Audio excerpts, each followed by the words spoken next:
Po dvoboju z Dravo je bilo igrišče z umetno travo v Ljudskem vrtu še prizorišče druge pripravljalne preizkušnje v 3 dneh. Na tekmi NK Maribor CM Celje tokrat nismo videli golov.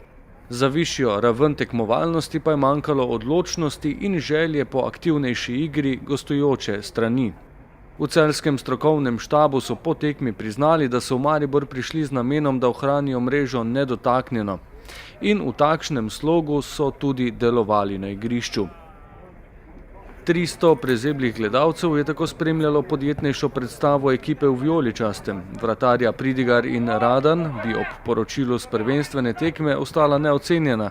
Na drugi strani pa je bil pri prebijanju celjskega obrambnega bloka najaktivnejši Dejan Mezga.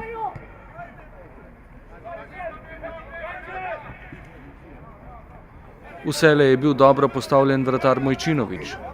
Ob prostem strelu, a tudi pri najnevarnejši akciji iz 29. minute,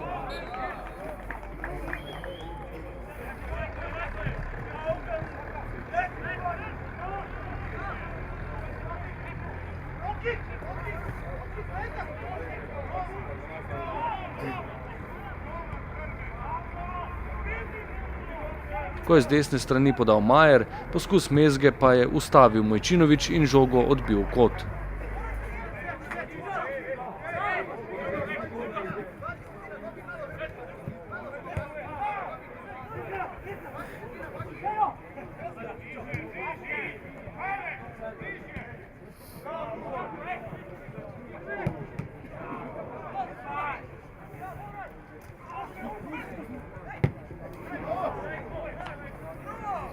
Med odmorom so gostje opravili le eno menjavo, preostale nato v končnici. Vendar je tudi nova enajsterica v vijoličastem ohranila pobudo. Za višjo oceno je zmanjkala le kakšna natančnejša podaja pri zaključnih akcijah.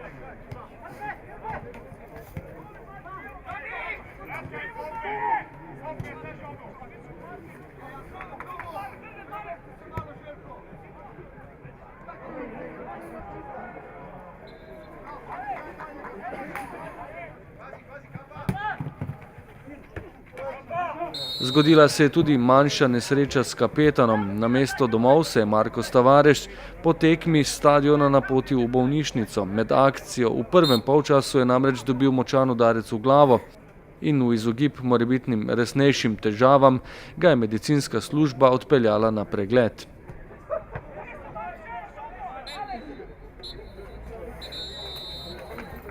S tem sta prva 2 tedna priprav v domačem okolju končana. V torek moštvo odpotuje na Madeiro, kjer bo potekal osrednji 14-dnevni del vadbe.